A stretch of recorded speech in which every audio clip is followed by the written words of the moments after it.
Josilyn from the Arkansas Department of Transportation. We're going to switch gears to diversity and equity. And so Dr. Sara Hernandez is an assistant professor at the University of Arkansas. Fun fact, I was actually one of her students my senior year of college there at the university. And so her research focuses on new and advanced technology applications in transportation systems, engineering, and is centered on developing goals and tools and methods to collect and analyze freight and commercial vehicle operations and data for long range freight planning. And so, like I said, we're going to switch gears and talk about diversity. And so I know diversity can be one of those words where, especially in today's climate, it can go in one ear and out the other. But throughout this presentation, I think we'll learn that diversity isn't just fulfilling certain requirements or just being diverse on paper. It's about being intentional in your recruitment efforts and retention efforts to ultimately make a better workforce, and bringing in different perspectives and point of views to accomplish those goals. So I will turn it over to Dr. Hernandez. Thank you, Josilyn. And Josilyn, I think you were actually like the first class that I taught at the University of Arkansas. So she braved it out and made it through. Thank you for that. And thanks everybody for your attention today. I know this is the last session of the mornings. Your attention's probably running low, but I think this is an important topic. And when I was asked to kind of speak on diversity and inclusion and how it relates to freight, I was somewhat puzzled by that. We don't tend to think of freight in the same mindset that we tend to think of diversity and inclusion. But I hope to change your minds a little bit today and see how, as freight planners and engineers, we can start to promote diversity and inclusion in the freight community. So just to start, what do we mean by diversity here and why is it important for us? So diversity brings to us new perspectives, helps with idea generation, problem solving and innovation, which can increase our business performance and overall revenue generation. And I know many of us are from state agencies. Revenue generation isn't really our main goal, but definitely the performance of our system is something that we focus on and have to report to federal funding agencies for. And I'm sure we've all been in rooms where we've noticed that a diverse room of people does generate a diverse set of ideas. And that's increasingly important when we're talking about transportation planning and the needs of those plans to serve diverse communities. So how does diversity and inclusion relate to freight? We're probably thinking like trucks, rail cars, and barges, which are pieces of equipment. Those are usually what we're focused on moving around our network. But I want us to think a little more deeply here. Freight is actually people, not the movement of people, but it's the people that move the goods. And without any of those people, those goods don't move. So we're talking about the truck drivers, the dock workers, the rail operators, the managers of those systems. Each of those people is critical to the supply chain. And we just had a session about freight system resilience that focused a lot on the network aspects of resilience and how we can fortify our networks or modify them to withstand disruptions. But we have to equally think of the people that operate these barges, trucks, rail cars, and how the resilience of those people and our workforce contributes to the success of our system. I think this was highlighted significantly and is currently being highlighted with the COVID-19 pandemic, where we saw significant effects on truck drivers' ability to access food, showers, restrooms, as truck stops were closed or local restaurants, things like that were closed, and drivers really didn't have the ability to fulfill their human needs as they moved those goods around the system. So we have to think of freight as people, and we have to make sure those people serve our workforce and help operate our entire supply chain. So a couple of workforce challenge topics. I'm also the research coordinator for the TRB Standing Committee on Workforce Development.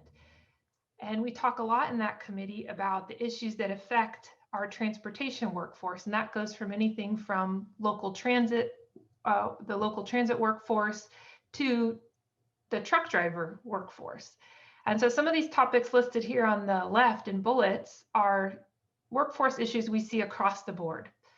But some of them are even more important for our freight workforce. So there's issues with the population and composition of the workforce. That's one of the what you see here in this graph. This is specifically talking about the truck driver workforce, and it's showing you from 1994 until 2013 this shift in the age of most of our drivers. So we've shifted from a very young demographic, 20 to 34. We now see that the largest demographic is this 45 to 54, and we're seeing what we call encore careers, where people have had a prior career in something else and now they've switched to driving a truck. And one of the issues with this is those groups will near retirement. So we lose our lower age group, we lose the base of our employment, and we're seeing, more retirements. That's coupled with what we'll talk about later, which is just a workforce diversity problem in freight. So there's issues that compound these workforce challenges in freight, one of them being diversity, and that's what we're going to focus in on today. Workforce development is not just a one-step process. There's the recruiting of the workforce, there's the selecting of who's going to be part of that workforce, and then the training of the workforce. And what I want to point out today is the issues that we see in the trucking community and workforce have issues across all three of these categories. And we'll talk a little bit about what we as transportation planners and engineers at state agencies can kind of do to make headway on some of these issues. I want to point out too that I'm going to talk a lot about the trucking industry, but workforce challenges exist across all modes of freight. So it's not just a truck driver problem, and we need to be aware of that. So the driver shortage is the #1 industry ranked challenge according to the ATRI industry surveys they do year to year. I think it's been up in the top 10 for a long time. And this graph shows us just how bad it might be. So we're in 2020, that's part of the projection in this particular graph, but we can see we have a shortage of almost 100,000 drivers, and the estimates vary. I've seen it from 50,000 to 80,000 drivers that we're short of. So that's a significant concern. Where are we going to find these drivers? How are we going to keep these drivers? And what are we going to do to fill this gap? One of the solutions that's been proposed is to tap into new driver segments. What that means is what we see predominantly as drivers are white males, and as you saw, mostly in the older age category. But there's this shortage can somewhat be filled by reaching out to different age groups, gender groups, and racial or ethnic groups. And if we can do that, we can tap into these markets, provide valuable jobs, and also fill that truck driver shortage. We have been making strides in the number of women that we're able to attract and retain in the profession, but as you can see in these numbers, it's quite small. So back to 2010, we had about 4.6% of the profession was women. That's grown to 6.6% in 2018.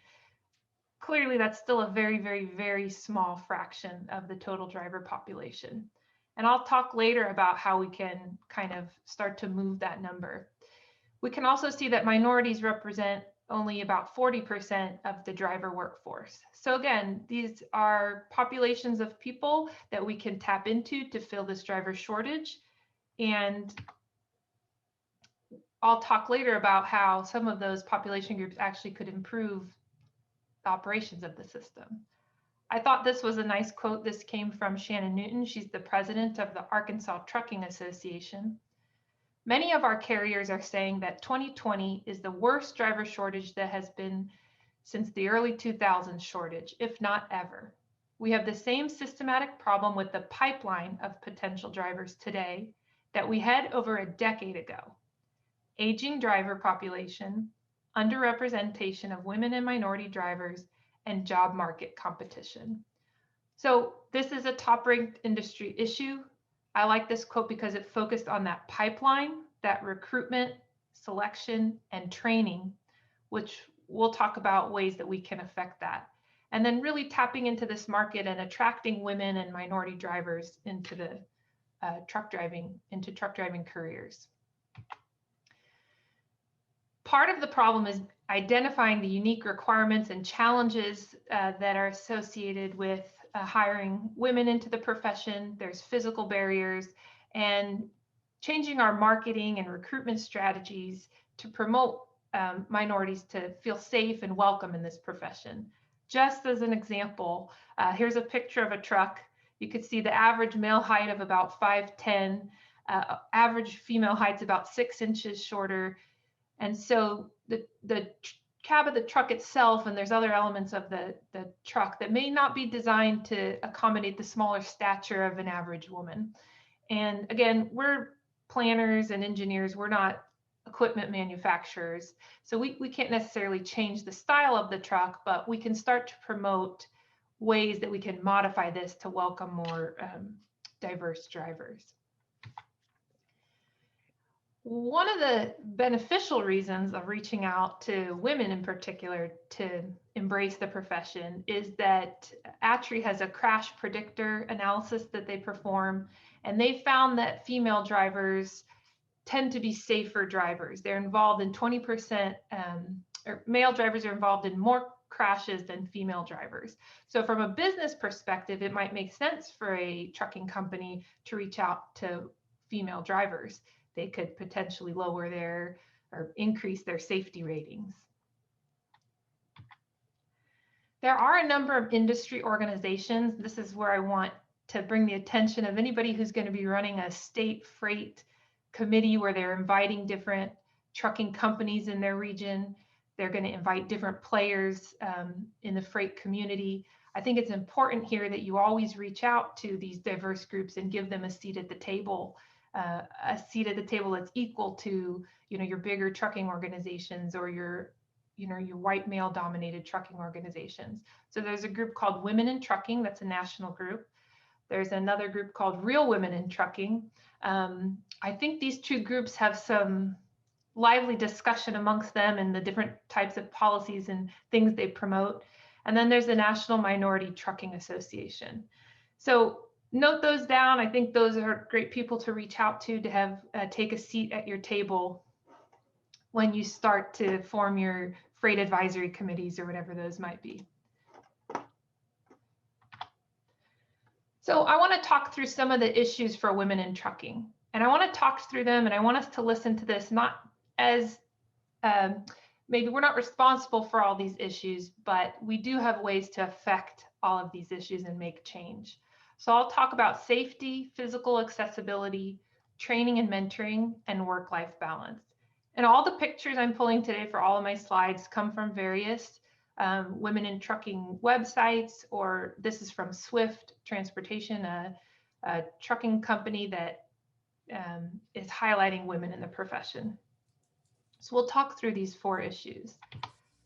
The first one is safety. The number one issue of women, female truck drivers is safety. And I want to highlight it as in terms of safety at parking facilities. You've all heard the sad story behind why we have the Jason's Law truck parking study. That's an issue that is at the forefront for many of the drivers. It has to do with, maybe we could provide better lighting, security at truck stops and rest stops. And it could be things like providing locked or private restroom and shower facilities. I picked this picture in particular. This comes from the Women in Trucking. They have a quarterly kind of magazine that comes out, and this is one of the advertisements in the magazine. So this is a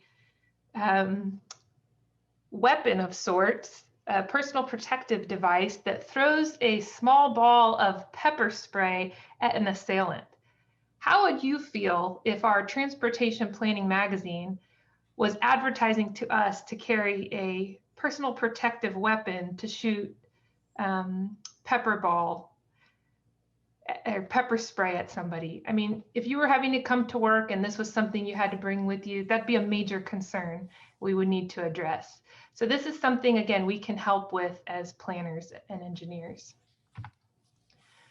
Another one, and I touched on this already, is accessibility. Just the whole design of the truck cab, including the position of the steering wheel, the pedals, the instrument console, the truck engine accessibility, positions of the mirrors, the step, all of those things. And yes, we're not cab or equipment designers, but we can do things to promote the adoption of these types of technologies.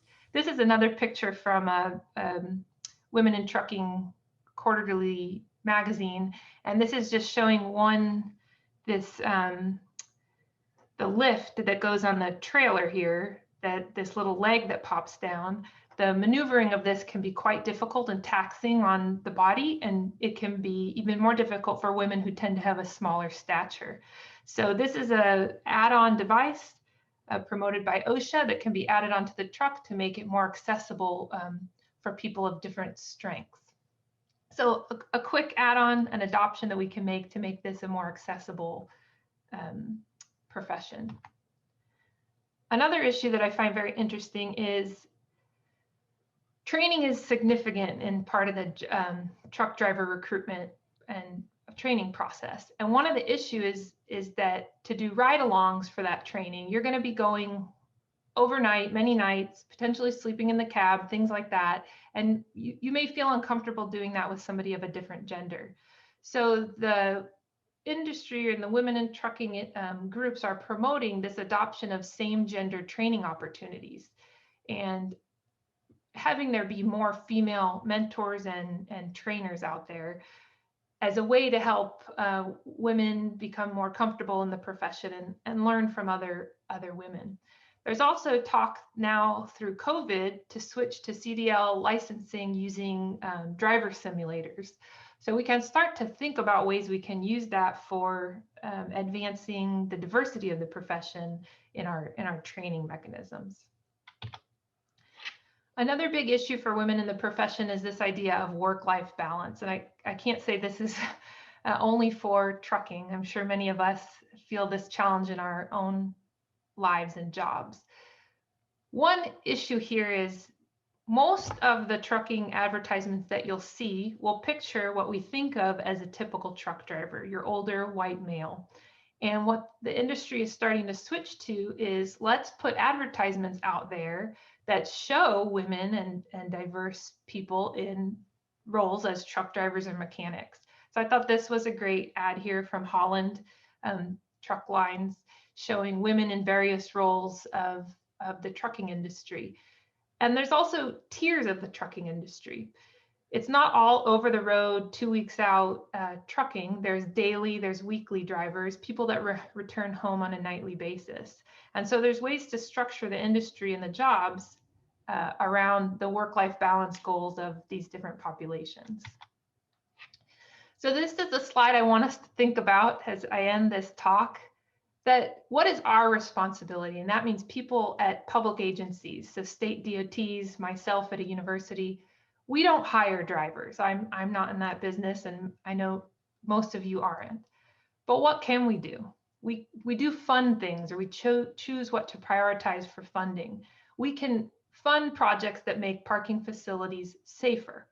We can regulate infrastructure that affects operational structure. So can we change and influence the location of distribution facilities, things like that, so we have less long-term over-the-road trucking and maybe more daily or weekly in and out type trips.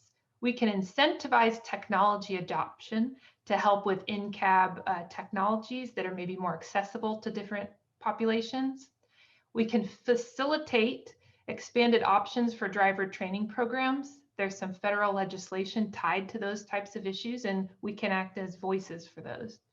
We can promote a positive image of a diverse profession in the materials we share with the public. I know in a number of our state freight plans, there's often pictures of drivers, things like that. That would be a great way to show a diverse set of drivers. It's a small thing we can do, but could have a big impact. And lastly, we can submit NCHRP problem statements US state DOT representatives can do that. And what that could do is open up research money to look at some of these problems that haven't been well studied in terms of finding appropriate solutions. I wanted to point out one act that's been put forth with funding at the federal level, and this is the Promoting Service and Transportation Act.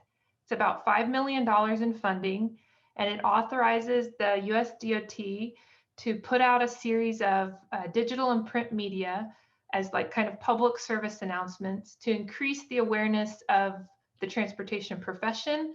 It includes planners and engineers, but it also includes truck drivers, rail workers, and to show diversity and to show inclusion in this profession. This picture here was from Freight Waves. I think it's one of the ads that would be coming out.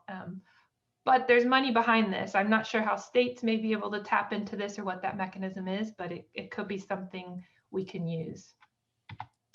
So with that, I'll wrap up. I'll turn it back to Josilyn. This is a picture of some of my students at an outreach event that we do for elementary schools. We're trying to fill the pipeline with fabulous new and diverse engineers and planners. So thanks, Josilyn. Thank you. Thank you. That was a great presentation. I think it just really highlighted the beauty of diversity and being able to bring all these different voices to the table, and how it can highlight issues that we probably wouldn't have thought to bring to our awareness, like you said, the personal safety, the accessibility issues, and the truck cab itself. And so one of the questions that came through, I think you kind of answered it on the last slide, or the what is our responsibility slide, was should DOTs work with trucking freight associations, economic cabinets, education departments to raise awareness of potential employment opportunities? And then I have a follow-up question to that, since I know you do a lot of work with outreach and things like that. What kind of recruitment efforts can be included in the K through 12 kind of high school transitioning years for outreach? Sure. So I think the first question was, should state DOTs work more with freight associations, trucking, these kind of things? I mean, the answer to that is always going to be yes. I know Arkansas had a freight advisory committee for a while. I'm not sure if it's still active. Maybe Josilyn knows better, but I think that's a great opportunity to bring these different players to the table, especially these organizations that represent the minority voice, the women in trucking or the minorities in transportation. From a pipeline perspective, outreach starting at K through 12 is really important. It's even more important as they start their careers in higher ed. I think for freight, one of the issues that I see, we don't see a lot of people going into freight because it's not at the forefront of what they think of when they think of civil engineering or planning. So what we do is a lot of outreach into K through 12 classrooms, like the picture you see here, and we try to bring about ideas in planning topics. That's something that I think professional and practitioners can get involved with through university groups. We need to think of cool field trips we can do. I know the waterway freight, they always bring the kids out to the locks and dams. I don't know if it's appropriate to bring kids out to a truck stop, but that might be one where we can start to get them thinking about, you know, who moves these goods, and these people are important. They need to be thought about in the money we put behind planning. Thank you. Thank you.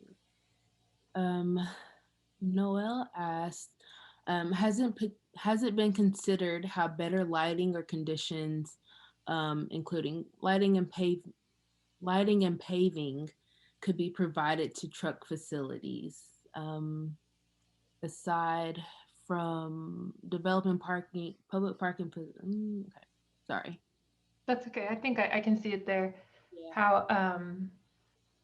How better lighting. So are there any particular studies out there about how lighting, and I'm not fully appraised on the literature there. I don't know if I've seen a particular study that talks or connects lighting in directly to safety.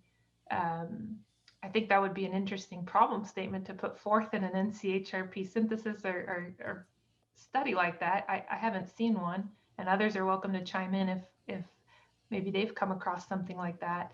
And we know it's an issue. It's raised by a lot of the drivers. And I think what we're thinking more is the state-operated rest facilities.